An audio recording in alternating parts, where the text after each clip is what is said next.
नमस्कार, कैसे हैं सभी लोग। नॉर्सेट 2022 के लिए एक बहुत ही इम्पोर्टेंट टॉपिक आज हम डिस्कस करने वाले हैं। स्टूडेंट्स की काफ़ी ज़्यादा डिमांड आ रही थी कि सर सूचर्स के बारे में हमें बता दीजिए जिससे क्वेश्चंस आते हैं, कोई नहीं पढ़ाता। इस तरीके से हम डिस्कस करने वाले हैं यहाँ पर आज इस छोटे से सेशन में सूचर्स के बारे में। तो यहाँ पर सूचर्स के बारे में हम जब डिस्कस करना शुरू करें तो सबसे पहले हम डिस्कस करेंगे कि सूचर का नाम आते हैं हमारे दिमाग में सबसे पहली बात क्या आती है। सूचर हम कब लगाते हैं? किसी वुंड के ऊपर हम सूचर लगाते हैं।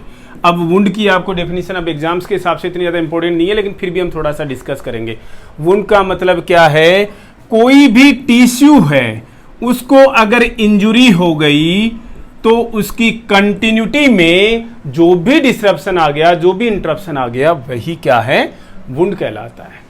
सूचर्स क्या हम केवल वुंड पर ही यूज करते हैं क्या? जी नहीं, हम सूचर जो है इसके अलावा ब्लड वेसल्स पर भी यूज करते हैं। और ब्लड वेसल्स को क्या करने के काम में लेते हैं? डायरेक्टली टाई करने के काम में लेते हैं। और ऐसे कंडीशंस में सूचर को हम क्या बोल देते हैं? लाइगेचर बोल देते हैं, क्योंकि टाई करने का मतलब होता है लाइगेट करना, बांधना।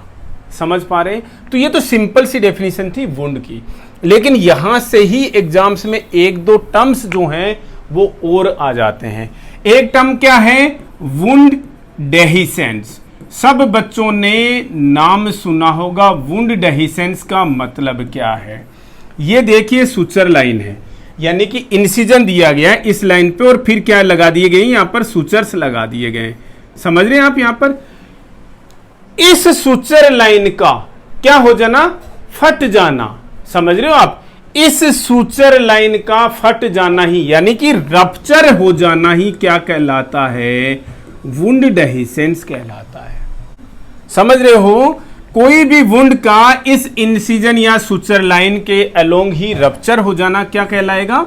वुंड डेहिसेंस कहलाएगा। इसके विपरीत एक टर्म होता है एविसरेंस। क्या होता है भाई? एविसरेंस। और इसका मीनिंग क्या है भाई? जो ये रप्चर हो गया उसके थ्रू कोई इंटरनल ऑर्गन्स जो हैं वो बाहर निकल आए। इंटरनल ऑर्गन्स जो हैं वो बाहर प्रोट्रूड हो रहे हैं, तो इसका मतलब क्या होगा? Protrusion of internal organs through the suture line और इंसिजन लाइन क्या है? एविसरेंस। दोनों टर्म बहुत ज्यादा इंपॉर्टेंट है एग्जाम्स के लिए। वो डेहिसेंस का मतलब तो है कि इस इंसिजन लाइन का रप्चर हो जाना।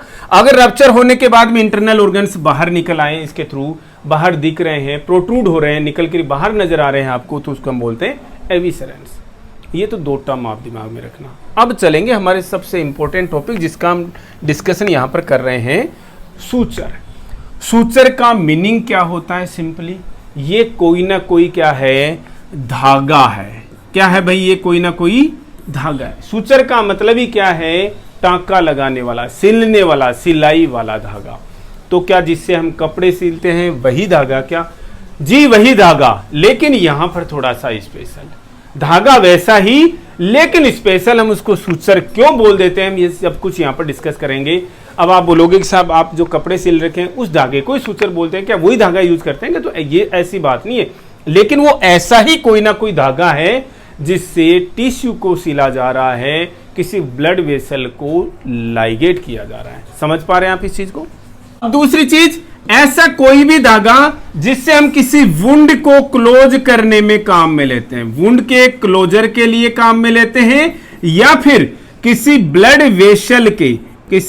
वेसल को टाई करने के काम में लेते हैं, तो वही क्या है?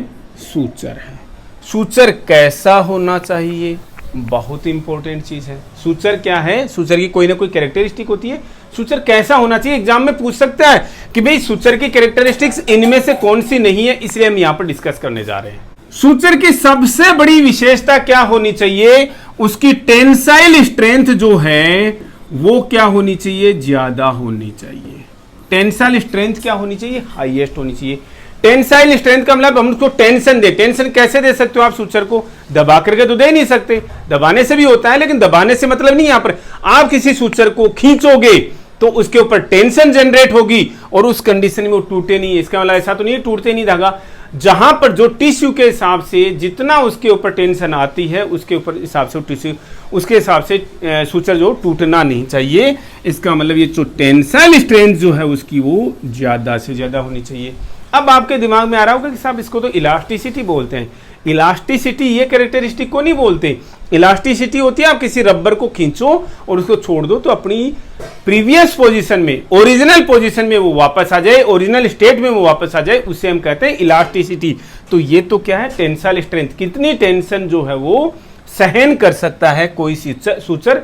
बहुत इंपॉर्टेंट है एग्जाम्स के लिए, सूचर की टेंसाइल स्ट्रेंथ जो है वो हाईएस्ट होनी चाहिए उसकी साइज के हिसाब से। दूसरी बात है इजी टू हैंडल होना चाहिए। इजी टू हैंडल, आप कहो कि भाई ये कोई धागा है आपसे हैंडल ही नहीं हो रहा, ठीक है ना, आपसे संभाले नहीं आ रहा, हाथ में ही नहीं आ रहा, तो ऐसा धागा कोई काम का नहीं है। और तीसरी कैरेक्टरिस्टिक है उसकी जो पैकेजिंग है वो क्या होनी चाहिए, स्टाइल होनी चाहिए। तो ये तीनों चीजें हैं वो आपके लिए बहुत इंपॉर्टेंट हैं।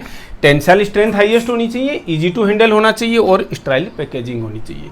इसके अलावा भी कोई कैरेक्टरिस्टिक्स होनी चाहिए क्या? यस, प्लायबल होना चाहिए। प्लायबल का मतलब इजीली मुड़ जाए, मतलब इरिटेशन फ्री होना चाहिए, वो इरिटेट नहीं करना चाहिए। आपने जिस टिश्यू में लगा दिया वहां पर इरिटेशन हो गई, इन्फेक्शन हो गया, उसकी वजह से इरिटेशन हो रही है आपको, तो ऐसा भी सूचर आपको नहीं चलेगा। उसका जो साइज जो है वो क्या होना चाहिए, यूनिफॉर्म होना चाहिए। ये कुछ एक जो चीजें हैं। और उसकी टेंसाइल स्ट्रेंथ जो है वो इन वाइवो, इन वाइवो का मतलब क्या भाई, अंदर ऑर्गन्स में, अंदर हमारे टिश्यू के अंदर जो है वो वैसी की वैसी रहनी चाहिए जैसे बाहर में थी। तो ये कुछ एक कैरेक्टरिस्टिक्स है जो आपको पता होनी चाहिए सूचर्स के बारे में। लेकिन अब हम स्टडी करेंगे सूचर्स को लेकर के क्वेश्चंस क्या क्या आते हैं। सबसे पहली चीज है इसकी साइज। सूचर की साइज का मतलब क्या है? इजीली बहुत स्ट्रेट फॉरवर्ड क्वेश्चन पूछा जाता है। सूचर की साइज का मतलब सीधा सा मतलब है उसका डायामीटर, मतलब सूचर कितना मोटा है वही उसकी साइज है। समझेंगे आप इस चीज को? सूचर की मोटाई जो है वही उसका साइज है। अब सूचर के साइज कैसे लिखे आते हैं देखना आप जी। नंबर 1, 10 या फिर 0, 20, 30, 40, इस तरीके से इनके साइजेज आते हैं। इनका मतलब क्या है, एग्जाम में इसको लेकर के भी क्वेश्चन आता है। किसी भी सूचर के साइज का 1, 10 या 0, 20, 30, 40 का मतलब क्या है? 1 तो नंबर में 1 है, इसलिए आप एक बार के लिए इसको आप छोड़ दीजिए, डिस्कस करते हैं। 10 का मतलब क्या है? 1 0। 20 का मतलब क्या है? 2 0। 30 का मतलब क्या है? 3 0। 40 का मतलब क्या है? 4 टाइम्स 0। अब इनका मतलब क्या हुआ जी? जितने ज्यादा जीरो उतना ही पतला सूचर, उतना ही फाइन सूचर। ये समझ लीजिएगा, जितने ज्यादा जीरो लगते चले जाएंगे उतना ही सूचर जो है वो फाइन होता चला जाएगा, उतना ही पतला होता चला जाएगा। इसका मतलब डायामीटर भी जो है उतना ही कम होता चला जाएगा किसी भी सूचर का। तो एग्जाम्स में क्वेश्चन आएगा सबसे मोटा सूचर कौन सा है? जिसका जितना ज्यादा नंबर, 1 ज्यादा नंबर है तो वो सबसे मोटा है। किसी का नंबर लिखा हुआ जाए 2, यस वो सबसे ज्यादा मोटा है। नंबर 5 सबसे ज्यादा मोटा है। लेकिन जैसे ही 0 लगना शुरू हो जाएंगे, 1 0 और 0 का मतलब एक ही है। 1 0 का मतलब क्या है? 1 0। तो देखो एक ही 0 लिखा हुआ है यहां पर। 2 0 का मतलब क्या है? 2 0। 3 0 का मतलब 3 0। 4 0 का मतलब 4 0। इसका मतलब सूचर उतना ही पतला होता जा रहा है। एग्जाम में क्वेश्चन आ सकता है, which of the following is a finest suture? तो यहां पर ये 4 ऑप्शन आ गए, 1 0, 2 0, 3 0, 4 0। तो फाइनेस्ट सूचर हो गया 4 0। सबसे कम डायमीटर का सूचर हो गया 4 0। सबसे ज्यादा डायमीटर का सूचर हो गया 0 या 1 0। समझ लीजिएगा, इसमें कंफ्यूज होने की जरूरत नहीं है। 0 या 1 0 का मतलब क्या है। एक तो सबसे इंपॉर्टेंट चीज हमने आपको यहां पर बता दी, जो एग्जाम्स के हिसाब से सूचर्स के साइज को लेकर के आपको कंफ्यूज नहीं होना कभी भी। अब आपसे कोई पूछ ले, किसी भी सूचर में जितने ज्यादा 0 हैं वो उतना ही फाइन सूचर है, उतना ही कम डायमीटर का सूचर है। समझ लीजिएगा। आपसे मैं लिख रहा हूं अभी यहां पर 10, 20, 50, 10, इनमें से सबसे मोटा सूचर कौन सा है, सबसे ज्यादा डायमीटर का सूचर कौन सा है, ये वाला है। सबसे पतला सूचर कौन सा है, 10 है। समझ लीजिएगा। अब चलते हैं दूसरी चीज पर। सूचर्स किस तरीके के होते हैं, एक होते हैं फिलामेंट के हिसाब से, यानी धागे के हिसाब से, कितने धागों से मिलकर के बना हुआ है। तो फिलामेंट्स के हिसाब से सूचर्स कितने तरीके के हो सकते हैं, दो तरीके से, एक मोनोफिलामेंट, दूसरा हो सकता है मल्टी फिलामेंट। इसमें आपको कोई ज्यादा कंफ्यूजन नहीं रखना है। मोनो का मतलब एक सिंपल धागा है, सिंपल एक ही थ्रेड है, सिंगल स्ट्रैंड है। मल्टी का मतलब क्या है, more than one suture strand से हैं, जो लड़कियां अपनी चोटी नहीं गुंथती उस तरीके से गुथे हुए धागे हैं। तो क्या हो जाएगा मल्टी फिलामेंट का बेनिफिट, सिंगल है, लकड़ी एक ही है, यहां पर बहुत सारी लकड़ियां हैं, स्ट्रेंथ बढ़ गई, यानी कि इसकी टेंसाइल स्ट्रेंथ जो है वो ज्यादा है। मेरा मतलब यहां पर बताने का आपको एक ही था, मोनोफिलामेंट और मल्टी फिलामेंट सूचर्स में टेंसाइल स्ट्रेंथ आप समझ लीजिए, छोटे छोटे धागे मिलकर के कोई एक धागा बनाएंगे तो उसकी टेंसाइल स्ट्रेंथ ऑब्वियस सी बात है ज्यादा होगी।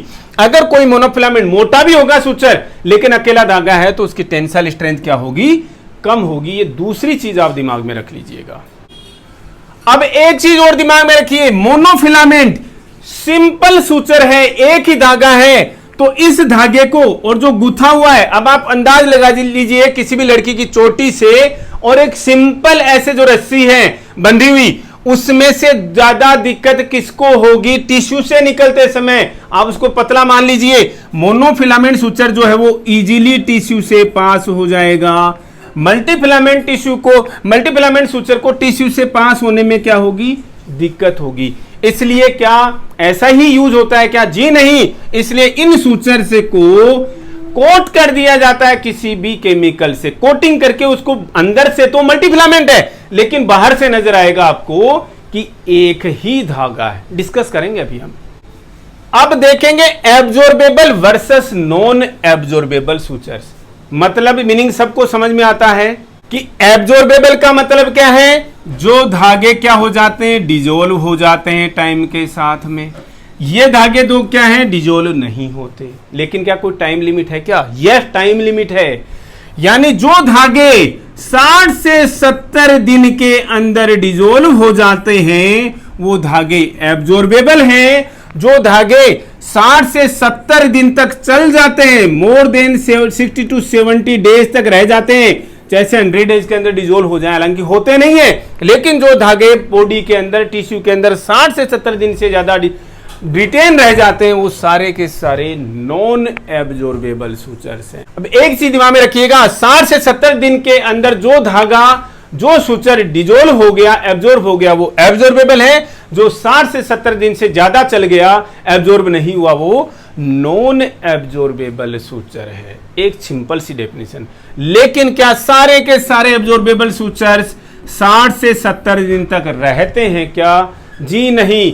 हर एक सूचर जो है वो अलग अलग दिनों तक रह सकता है, अलग अलग दिनों तक, अलग अलग पीरियड लिमिट तक बॉडी में रह सकता है, रिटेन रह सकता है, उसके बाद में डिजोल्व हो जाता है।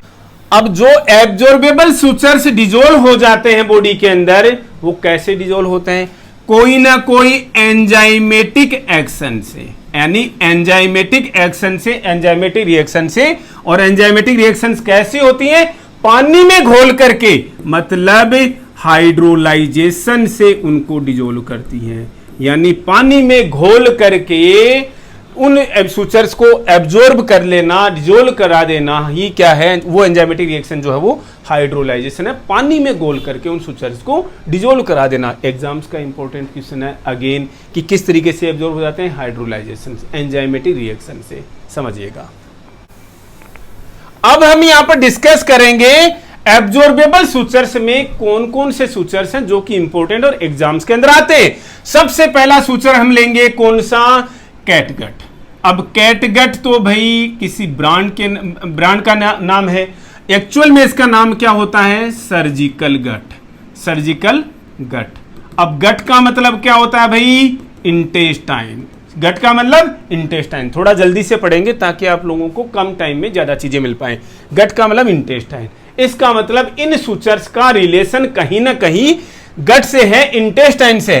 कैट का मतलब बिल्ली नहीं, कैट का मतलब यहां पर कैटल से है। कैटल से मतलब जानवरों के किसी गट से बने हुए हैं। तो कैट गट जो है वो दो तरीके की गट से बना हो सकता है। गट दो लेयर से बना हो सकता है। गट की कितनी लेयर्स हैं? 4 लेयर्स हैं। यहां पर हम क्या डिस्कस करने वाले हैं? किस जानवर की, किस एनिमल की, किस कैटल की गट की कौन सी लेयर से जो है कैटगट्स बनते हैं। दिमाग में रखिएगा, एक तो एसएमएस, एक एसबीआई। अब वापस थोड़ा सा पीछे आते हैं।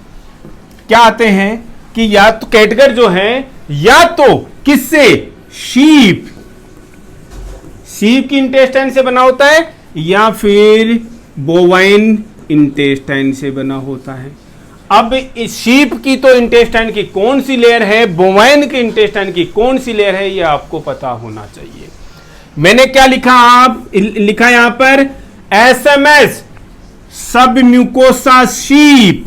एसएमएस का मतलब क्या है? सब म्यूकोसा ऑफ शीप। एसबीआई का मतलब यहां पर क्या है? Serosa of bovine intestine. ये बहुत इंपॉर्टेंट क्वेश्चन है भाई, एग्जाम्स के हिसाब से चैलेंज करते हैं। कोई नहीं बताएगा आपको, इसलिए कोई नहीं बताएगा इतनी सिंप्लीफाई तरीके से। सब बता देंगे आपको कि कैटगट किससे बने होते हैं, इंटेस्टाइन की किसी लेयर से बने होते हैं, या तो शीप हो सकती है, बोवाइन। शीप की किससे बने होते हैं? सब म्यूकोसा से बने होते हैं। अब ये याद कैसे रखोगे भाई? एसएमएस, ठीक है ना, सब म्यूकोसा शीप। बोवाइन की किससे बने होते हैं? सिरोसा से। तो एसबीआई कैसे याद रखोगे? Serosa bovine intestine. है क्या क्लियर? आई होप आप लोगों को ये चीजें क्लियर हो जानी चाहिए कैटगट के बारे में। एक चीज तो कि किससे बने होते हैं, कौन सी लेयर से बने होते हैं। अब कैटगट जो है एक तरीके से नेचुरल सूचर है। हमने सूचर्स को कई तरीके से डिवाइड कर सकते हैं, monofilament, multifilament, absorbable, non absorbable, natural, synthetic. तो यह भी क्वेश्चन आ सकता है, कैटगट कैसा सूचर है? नेचुरल सूचर है, यानी कि किसी कैटल की इंटेस्टाइन लेयर से बना हुआ है, तो नेचुरल सूचर हो गया। नेचुरल सूचर है तो प्रिजर्व करना पड़ेगा। अब ये सूचर नेचुरल है तो ऑब्वियस सी बात है, इसको आपको प्रिजर्व करना पड़ेगा। और प्रिजर्व कैसे करते हैं? इसको किसी केमिकल के साथ में करते हैं। हमने आपको इसका डेमो वीडियो कर रखा है, हमने एक डेमो सेशन कर रखा है कैटगट के लिए कि कैटगट कैसा नजर आता है। जब पैकिंग को खोलते हैं तो उसके अंदर एक लिक्विड केमिकल नजर आएगा, और वो लिक्विड क्या होता है भाई? Isopropyl alcohol. आइसोप्रोपिल एल्कोहल लगभग 90% आइसोप्रोपिल एल्कोहल होता है। एक तरीके की स्पिरिट ही है, लेकिन कंसेंट्रेशन क्या है उसकी? 90%। ये एक्वस सॉल्यूशन होता है आइसोप्रोपिल एल्कोहल का। दूसरी बात, इसके अंदर सोडियम बेंजोएट भी होता है। क्या होता है भाई? सोडियम बेंजोएट भी होता है, लगभग 0.5%। तो ये चीज भी आपको दिमाग में रहनी चाहिए, यानी कि इसको प्रिजर्व करके रखेगा। स्टेरिलाइजेशन की बात करें तो ये ईओ या ईटीओ जो भी लिखा है, गैस स्टेरिलाइजेशन से स्टेराइल होते हैं। और ये गैस कौन सी होती है? Ethylene oxide. बार बार बता दिया, एग्जाम में मिलेगा, क्वेश्चन नोट करके रख लीजिएगा। तो ये है सब कुछ कैटगट के बारे में, लेकिन कैटगट यहां पर कंप्लीट नहीं होता। कैटगट को खोलते ही जो लिक्विड नजर आता है क्या होता है? आइसोप्रोपिल एल्कोहल 90% होता है, साथ में सोडियम बेंजोएट भी मिला होता है। स्टेराइल कैसे किया होता है? ईटीओ से स्टेराइल होता है, गैस स्टेरिलाइजेशन से स्टेराइल किया होता है। कैटगट किससे बनते हैं? किसी कैटल की इंटेस्टाइन से बनते हैं। किससे भाई? एसएमएस या एसबीआई, दिमाग में रखिएगा। सब म्यूकोसा, एसएम का मतलब सब म्यूकोसा ऑफ शीप। ये क्या है? सिरोसा ऑफ बोवाइन इंटेस्टाइन, दिमाग में रख लीजिएगा। कितने, अब कैटगट जो है कितने तरीके का हो सकता है? कैटगट भी 2 तरीके का होता है। एक प्लेन कैटगट होता है, एक क्या होता है? क्रोमिक कैटगट होता है। आज की डेट में क्रोमिक कैटगट ही ज्यादा नजर आएगा आपको। क्रोमिक कैटगट, प्लेन कैटगट मतलब कि ट्रीट नहीं किया हुआ उसको। कितने दिन में डिजोल्व हो जाएगा? 7 से 10 दिन में, 7 to 10 डेज। वेरी कर सकते हैं भैया, आपको जगह जगह पर अलग लिखा हुआ 7 से 10 दिन, 14 दिन भी लिखा हुआ मिल सकता है, लेकिन 7 से 10 दिन स्टैंडर्ड आपको लिखा हुआ मिलेगा कहीं पर भी। प्लेन कैटगट जो है वो 7 से 10 दिन के अंदर डिजोल्व हो जाता है।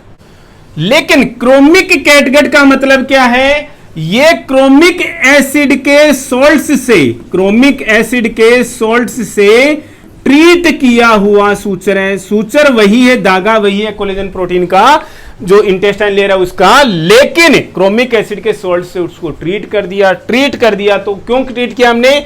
इसकी टेंसाइल स्ट्रेंथ बढ़ाने के लिए। इसकी टेंसाइल स्ट्रेंथ 7 से 10 दिन के अंदर खत्म हो जा रही थी। उस टेंसाइल स्ट्रेंथ को हमने क्या कर दिया, 1 से 1.5 हफ्ता थी, हम यहां से इसको 2 से 3 वीक्स तक ले जाना चाह रहे हैं, मतलब 14 से 21 दिन तक ले जाना चाह रहे हैं।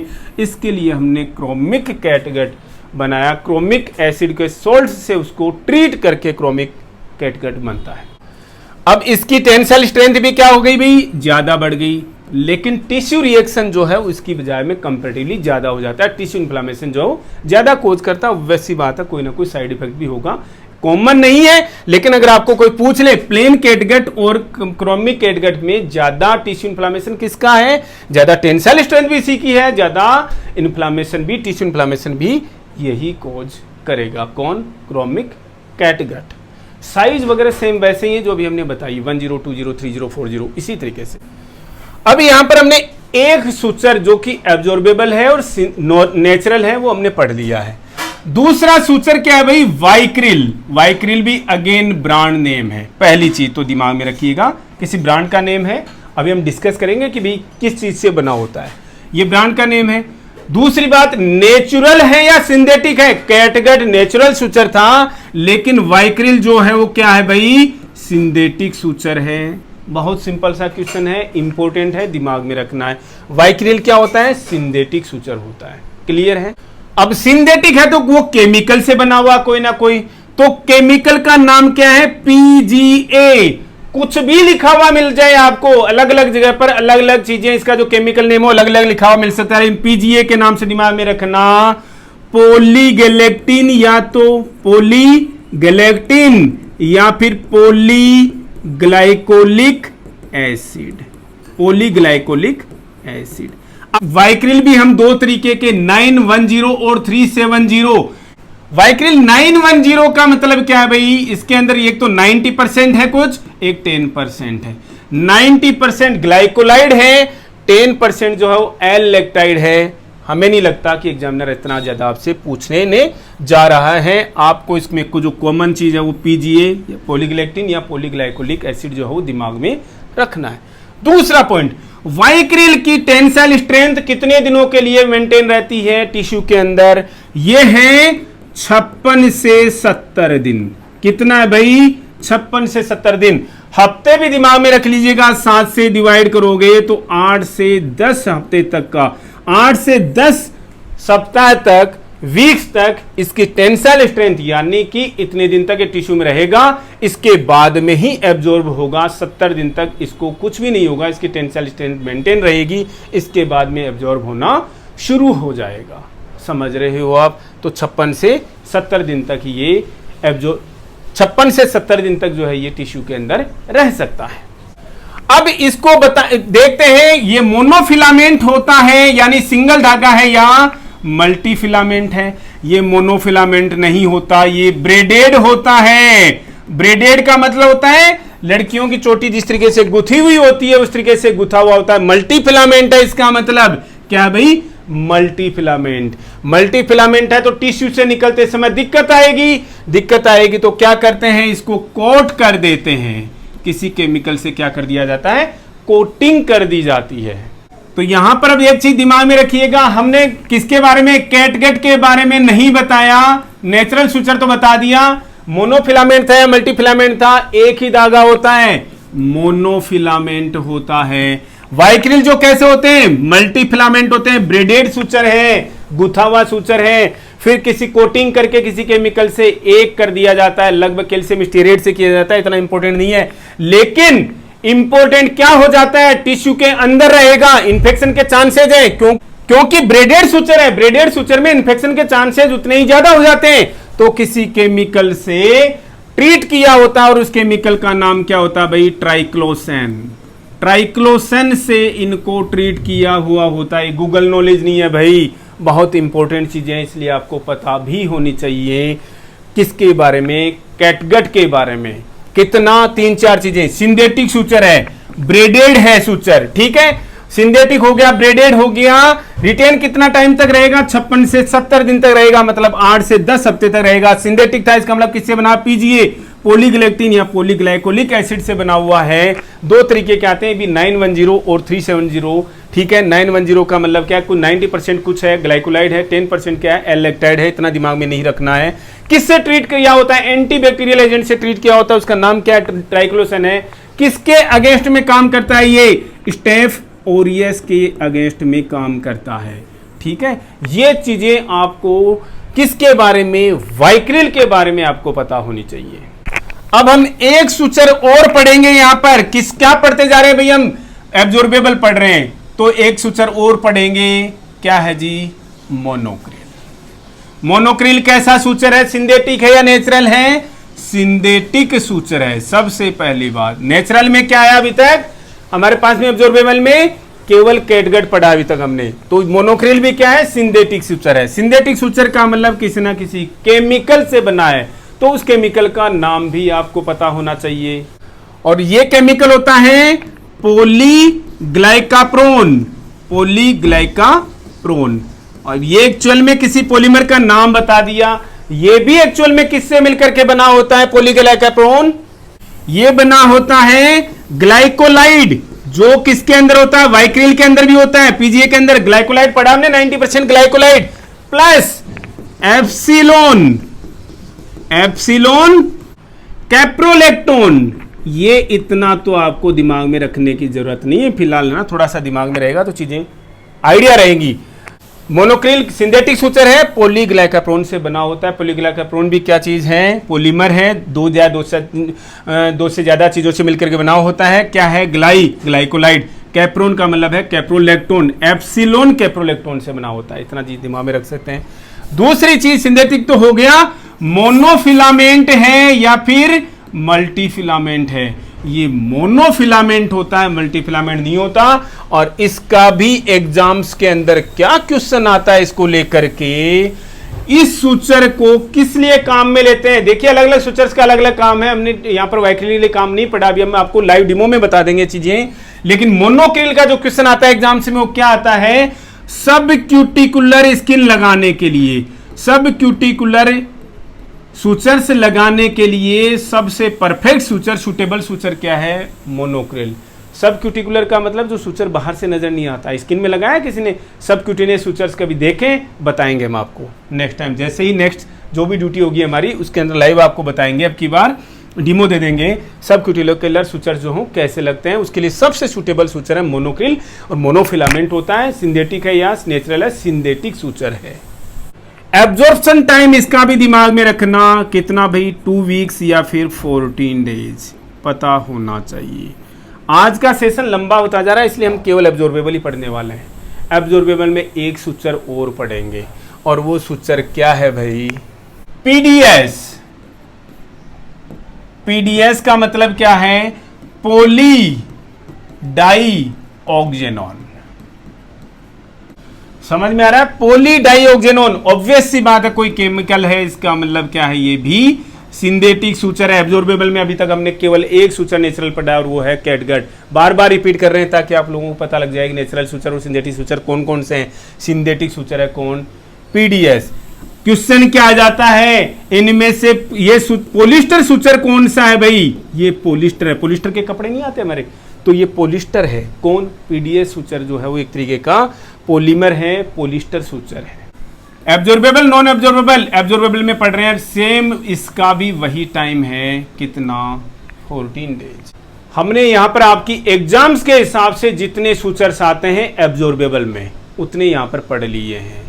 इसके नेक्स्ट सेशन में हम नॉन एब्जॉर्बेबल सूचर्स करेंगे, क्योंकि सेशन जो लंबे हो जाते हैं बच्चों के लिए भी बोरिंग हो जाते हैं। हमने इनको थोड़ा सा इंटरेस्टिंग बनाने की कोशिश की, और अब हम समराइज करेंगे। सूचर का मतलब कोई भी धागा, ठीक है, जो कि टिश्यू के अप्रोक्सीमेशन के काम में आता है, वुंड के अप्रोक्सीमेशन के काम में आता है, ब्लड वेसल को टाई करने के काम में आता है। हमने किस किस तरीके से इनको बांटा? फिलामेंट के हिसाब से मोनो, मल्टी, ठीक है, और किस हिसाब से बांटा? Absorbable, non absorbable. और किस हिसाब से बांटा इनको? Natural and synthetic. समझ रहे हो आप ये चीजें? 3 चीजों में हमने डिस्कस किया सूचर्स में। हमने शुरू में क्या उठाया है? Absorbable, non absorbable. इसी के अंदर हम देखे हमने मोनोफिलामेंट और natural, monofilament, multifilament and natural and synthetic. Absorbable से हमने सबसे पहला सूचर कौन सा देखा था भाई? कैटगट। कैटगट का मतलब किसी एनिमल की गट से बना हुआ, इंटेस्टाइन से। किसकी गट से बनता है? 2 गट से मिलकर के बना होता है, तो शीप से या फिर बोवाइन एनिमल की इंटेस्टाइन से। उनका दोनों का हमने आपको जो याद रखने का हमने आपको क्या एक्रोनिम हमने आपको ऑलरेडी बता दिया है, किस तरीके से आपको याद रखना है। दूसरा सूचर हमने क्या देखा भाई यहाँ पर? वाइक्रिल। तीसरा हमने क्या देखा? केवल नेचुरल सूचर जो हमने जो स्टडी किया है, किसमें? एब्जॉर्बेबल में। कौन सा देखा? केवल कैटगट देखा है। इसके अलावा वाइक्रिल, मोनोक्रिल और कौन सा चौथा सूचर कौन सा पढ़ लिया हमने? पीडीएस। ये तीनों के तीनों सूचर्स कैसे हैं? सिंथेटिक सूचर्स हैं। इसके नेक्स्ट सेशन में हम नॉन एब्जॉर्बेबल सूचर्स के बारे में पढ़ेंगे। इतना ही इंपॉर्टेंट है जितना कि एब्जॉर्बेबल है। आज के इस सेशन में इतना ही। मिलते हैं नेक्स्ट अपडेट के साथ। Thank you.